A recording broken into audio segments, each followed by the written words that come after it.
మీ business ఏదైనా మీ ఊర్లో promotion చేయాలంటే అది సుమన్ టీవీతోనే సాధ్యం. ఇప్పుడే సంప్రదించండి.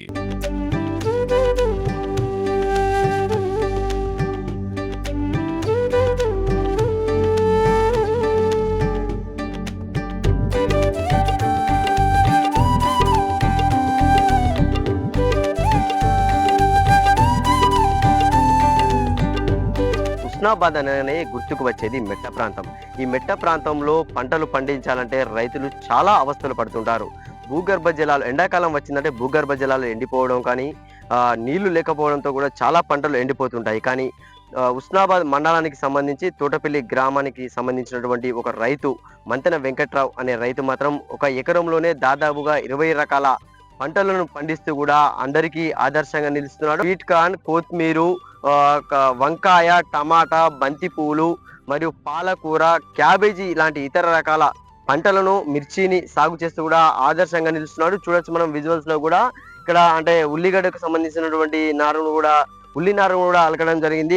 ఇటు మనం విజువల్స్ చూసుకుంటే గోంగూర, ఇతర ఈ గోంగూరను కూడా ఇక్కడ అలకడం జరిగింది. అటు విజువల్స్ లో చూసుకుంటే మాత్రము అక్కడ స్వీట్ కార్న్, కొత్తిమీరను, పాలకూరను కూడా ఇక్కడ రైతు అయితే సాగు చేస్తున్న పరిస్థితి అయితే ఉంది. మనం చూసుకోవచ్చు. మన వెనకాల అయితే మిర్చిని కూడా ఈ ఉన్న జాగలోనే మిర్చిని కూడా సాగు అయితే చేయడం జరుగుతుంది. అంటే ఒకే ఎకరంలో మాత్రం వివిధ రకాల పంటలు పండిస్తూ కూరగాయల సాగు చేస్తూ కూడా ఈ రైతు అయితే లాభాలను ఆర్జిస్తున్నాడు. రైతు వెంకట్రావు గారు అయితే మనతో ఉన్నారు.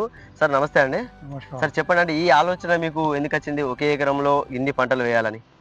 ఇక్కడ ఎకరం రోడ్ సైడ్ కుండే మరి బిజినెస్ కొన్ని రోజులు చేసి అది కిరాయికి ఇచ్చేసిన.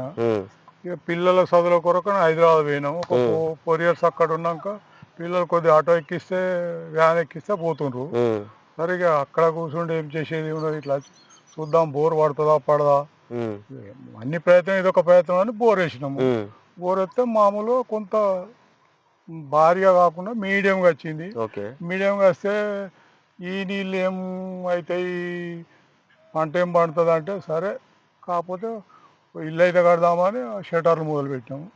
షటర్లు మొదలుపెట్టాక ఆడ కొంత గుంతలు వేయించినాం ఫస్ట్ టైం. సరే ఇంకుడు గుంతలు అంటే ఆడ కొద్దిగా ఈ వర్షాకాలం జర ఇంప్రూవ్మెంట్ అయింది.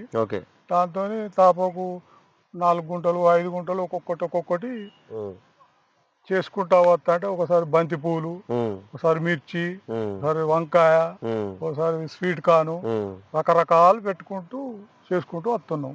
దానికి ఏంటంటే ఫలితం ఏంటి అంటే మనం మార్కెట్లో మన నుంచి అయ్యేది ఏది లాభం వచ్చేది చూసుకుంటా కొద్దిగా చేసుకుంటా.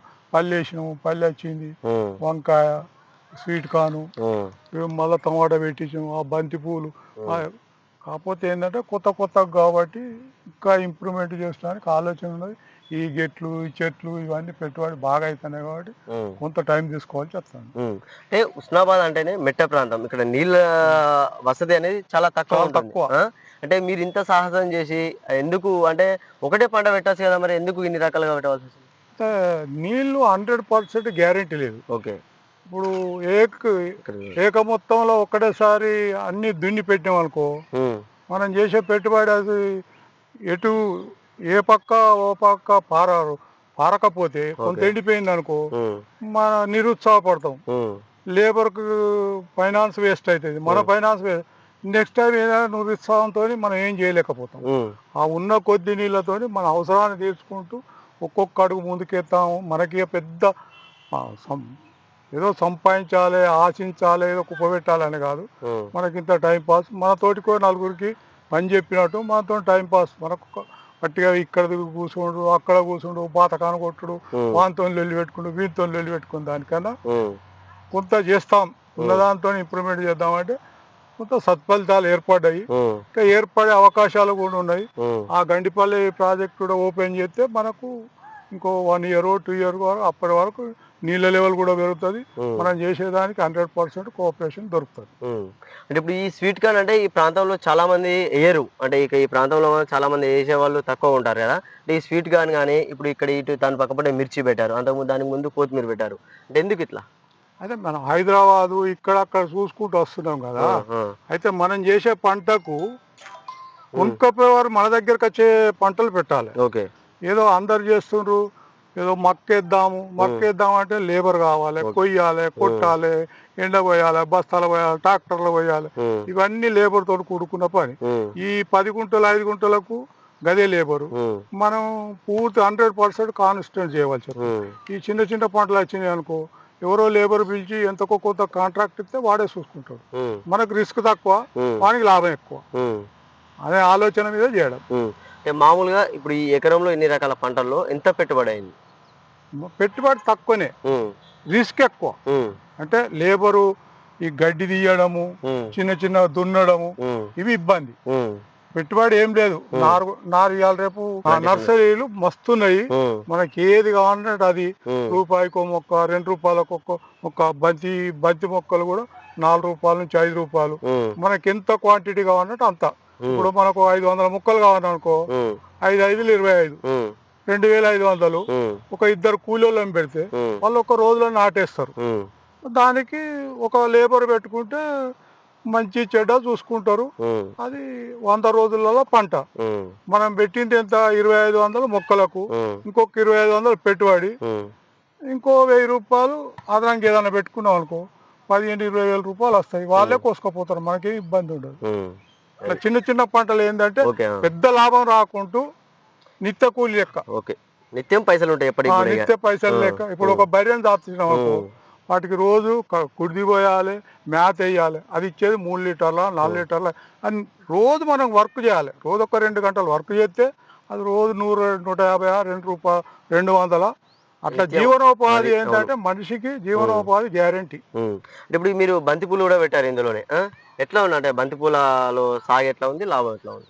ఎన్ని మొక్కలు పెట్టారు అవి? 500 మొక్కలు పెట్టినాము. ఉమ్, దాదాపు దోస్తులు గీస్తులు కొత్త కాబట్టి ఫ్రెండ్స్కి వచ్చినా కూడా ఉమ్, వాళ్ళకు అరకిలో పావు కిలో ఇచ్చుకుంటూ ఉమ్, దాదాపు 20,000 రూపీస్ వచ్చింది. ఉమ్, కాకపోతే ఏంటంటే మనకు రిస్క్ ఉండదు. ఉమ్, లేబరు సరే వాళ్ళు రూపాయి తిన్నా మనకు రూపాయి ఇస్తారు. ఉమ్, కానీ మనమే పర్టికులర్గా అక్కడ ఉండి తెంపాలి చేయాలంటే మన నుంచి కాదు. ఉమ్, కాకపోతే మనం చేసే పంటలకి ఏంటంటే ఏవైతే తెంపుకోపోయి అమ్మేటోళ్ళు ఉంటారో ఉమ్, వాళ్ళకు వస్తారు, సార్ మాకు ఇయ్యండి సార్ మాకు ఇయ్యండి అంటే, ఉమ్, సరే 10 రూపాయలు ఎక్కువ తక్కువ వాళ్ళకి ఇచ్చిండ్రు అనుకో, ఉమ్, వాళ్ళే చేసుకుంటారు, వాళ్ళే తీసుకుపోతారు. మనం ఉమ్, ఏంటంటే ఫస్ట్ పెట్టుబడి పెట్టుడు, మనము ల్యాండు నీళ్లు అన్నీ సమకూర్చి కొంత అడుగు ఎరువులు అవి ఇవి సమకూర్చినాం అనుకో, ఉమ్, పంటకు ఎవరైనా దూరంకి వెళ్ళి ఇరికొస్తారు. ఉమ్, ఈ పసలు ఇంకోలు కాకపోతే ఇంకోలే, అరే పలానా సార్ దగ్గరికి పోతే మంచి లాభం జరుగుతుందిరా, కోషిష్ చేయడు, ఉమ్, మనం కోఆపరేషన్ చేస్తే ఆయన కోఆపరేషన్ చేస్తాడు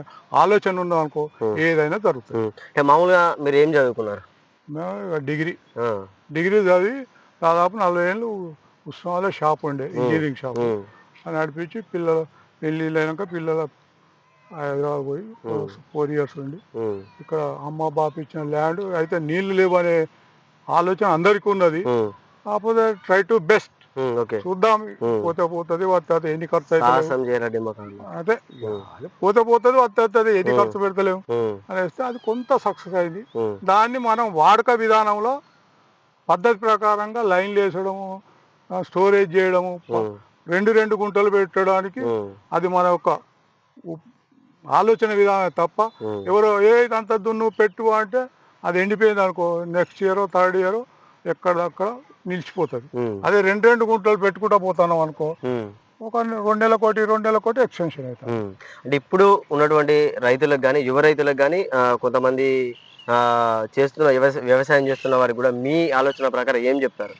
నేను చెప్పేది ఒకటే, ఎన్ని నీళ్లున్నా ఉమ్, అదొక 2 గుంటల 3 గుంటల ఉమ్, 100%. ఇప్పుడు ఆటో పిల్లాడు ఉంటాడు అనుకో, ఉమ్, వానికి ఏకరం ఉండదు అనుకో, 4 గుంటలు 5 గుంటలు పెట్టుకుని ఆటో నడుపుకో, కేవలం 24 గంటలు ఆటో మీద ఉంటే 100% సక్సెస్ కావు. ఉమ్, దానికి తోడు ఏకరం ఉన్నా దానికి మనం కొంత ఆడొచ్చే రూపాయి ఇంట్లో పెట్టడం, ఉమ్, ఇంట్లో వచ్చే 2 రూపాయలు ఆడబెట్టుకోవడం, ఇట్లా 4 రకాల రొటేషన్ చేయడం. ఒక బర్రెను ఉమ్, ఇంకో మనం ఒక పసలు కష్టపడడం అనుకో, నెక్స్ట్ ఇయర్ మనకే 2 లేబర్ మన వెంబడి వస్తారు. ఉమ్, అది మనం చేసే విధానంలో. ఎందుకంటే ఒకటేసారి వాన కొట్టంగానే పెట్టాలి, ఒకటే పంట పండి అని అంటే గ్యారంటీ లేదు ఉమ్, వ్యవసాయం మీద. ఇప్పటికి ఉమ్, పురుగులు రావచ్చు, గాడుపులు రావచ్చు, దుమారాలు రావచ్చు, ఏమో రావచ్చు. ఉమ్, ఇప్పుడు ఇన్ని పంటలు పండిస్తున్నాం, ఓ పంట పోతే ఓ పంట అక్కడికి వస్తాను.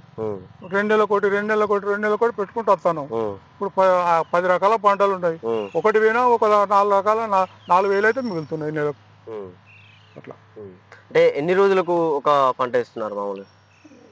అంటే 2 నెలలకోటి, 3 నెలలకోటి, నెలకోటి ఇట్లా ఒక ఖాతా ఒకటి 4 నెలలు ఉండొచ్చు, ఒకటి 6 నెలలు ఉండొచ్చు, ఒకటి నెల ఉండొచ్చు. కొత్తిమీర ఉంది 40 నుంచి 60 రోజులు అది అయిపోతుంది. ఇప్పుడు మొక్క స్వీట్ కార్న్ ఉన్నది 100 నుంచి 120 డేస్లో అయిపోతుంది. వంకాయ ఉండదు అనుకో 200 డేస్ 1 ఇయర్ ఉంటుంది. దానికి అడుగు బలం మంచిగా ఉండి పొదన చేస్తే 1 ఇయర్ దాకా ఉంటుంది. అంటే ఎట్లాంటి పెస్టిసైడ్స్ వాడుతున్నారు మీరు? పెస్టిసైడ్ తక్కువ, ఎరువులు ఎక్కువ. ఎరువులు ఏంటంటే ఒక 4-5 ట్రాక్టర్ల ఎరువు పోసి ఒకసారి దున్ని మనం మంచిగా క్రమబద్ధీకరణ చేసుకొని పెడితే భూమి పట్టుకున్న బాధపడద్దు. నెలకింత 4 గుంటలు 5 గుంటలు 10 గుంటలు ఎక్స్టెన్షన్ చేసుకో తప్ప. కానీ అయ్యో భూమి అంతా పట్టుకున్నది బెంగటేళ్ళ అవసరం లేదు. మనం పారిన కాడికి అడిగేసుకుంటా పో, అడిగేసుకోవాలి. ఓ బర్రెని కొనుక్కో. ఇలా చేసే గడ్డి సొప్ప అది ఇది అది ఒక 2 లీటర్లు 3 లీటర్లు రోజుకి వెళ్తాయి. మనం ఎట్లాగ ఉంటాం, మనం లేకుండా ఒక ఆడదాన్ని కైకిలి పెడుతున్నాం. మనం ఎట్లా ఊరికి పోయినాం అనుకో చూడమంటే చూస్తుంది. అంటే మన ఉపాయం మన ఆలోచన కనుక దృఢంగా ఉంటే ఏనైనా సాధించవచ్చు. ఓకే, అంటే చూడొచ్చు. అంటే ఇప్పుడు ఇక్కడ కూడా మీకు టమాటా సాగు కూడా ఇందులోనే చేయడం జరుగుతుంది. ఇందులోనే సోరకాయ కూడా వేయడం అయితే జరిగింది. బంతి పూలు కూడా ఇందులోనే వేయడం జరిగింది. అంటే మనము దృఢ సంకల్పంతో ఉంటే మాత్రము ఖచ్చితంగా కూడా ఏదైనా సాధించవచ్చు. అంటే ఫస్ట్ మనం నీటి విషయాన్ని చూసుకొని వ్యవసాయం చేయాలి. నీరు అందుతుందా లేదా, నీరు అందితేనే అందే వరకు మాత్రమే వ్యవసాయం చేయాలి. అంటే ఉన్న దాంట్లోనే ఎక్కువ సాగు చేస్తే ఎక్కువ లాభాలు కూడా వస్తాయని కూడా రైతు వెంకట్రావు గారు అయితే చెప్తున్న పరిస్థితి ఉంది. కెమెరామ్యాన్ జగదీష్తో సతీష్, సుమన్ టీవీ, సిద్దిపేట నుండి.